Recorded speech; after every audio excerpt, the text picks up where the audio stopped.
you gonna do? What you gonna do when they come for you? Bad boys, what you gonna do? What you gonna do? The Metropolitan Police Garage at Hampton in southwest London, most of the officers who use it are traffic cops. And a normal day for them would include patrolling the motorway, issuing the odd speeding ticket and attending road traffic accidents. And that's exactly what PC's Mark Newman and Steve Cox were expecting.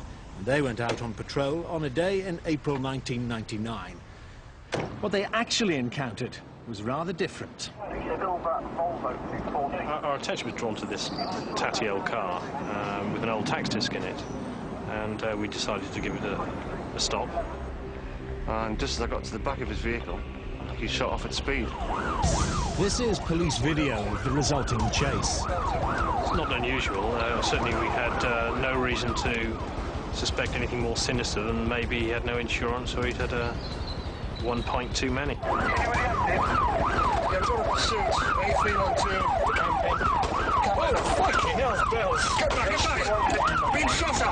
He was stood outside of the car firing a semi-automatic handgun at us. A312, B9, don't go forward, you can shoot.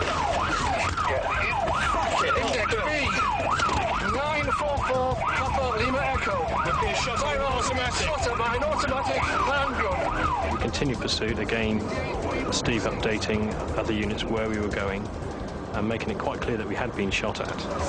And then he stopped the car at a 45-degree angle across the road.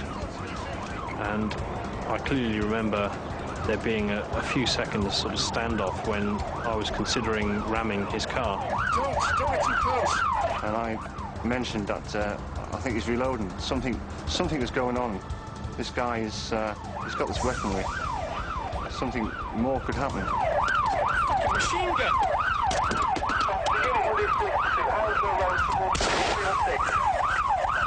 Oscar, this fucker's shooting at us from an AK-47. Never forget the sound of bursts of automatic gunfire and just thinking, that is it, you know, I'm going to die. Oscar Tango 2-3. We've had all our tyres shot out by this fucker with a machine gun. He's just gone under the 316 towards Hanworth. From something as insignificant as an out-of-date tax disc, for all we knew, we'd started World War III in Feltham. A passing motorist, Headley Jenkins, was the next target. While other police cars took up the chase, the gunman abandoned his own car and forced Headley to help him get away.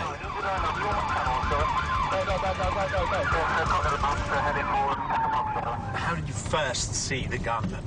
Suddenly my door was wrenched open and there was a large sweaty bulk beside me and a automatic weapon thrust in my face, and the guy telling me to drive, drive, drive.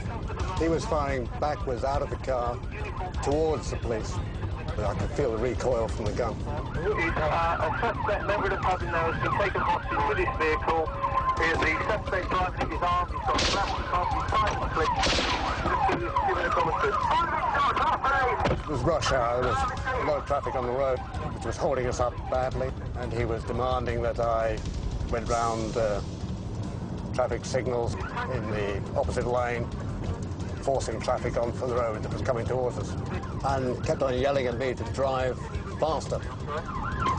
And how did you deal with your relationship with him? What did you do? Rather like I'm doing now, I stayed straight ahead. I listened to what he was saying, and I just tried to be as calm as possible and obey his orders insofar as it was practical to do so. Headley's tactics paid off and he was released unharmed. The gunman then escaped back into his own flat. A siege followed, with more shots being fired.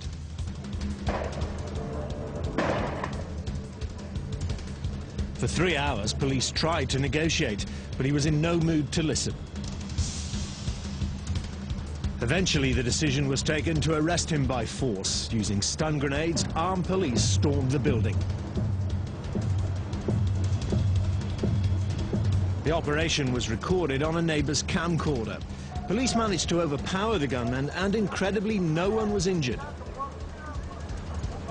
I was amazed when I found out, a few hours after it all happened, that they'd got him out alive. They'd managed to go in and defuse the situation. without any loss of life. At the Old Bailey in March last year, George Knights received 9 life sentences. You go to school and learn the golden rule, so why are you acting like a bloody fool? If you get hot, then you must get cool.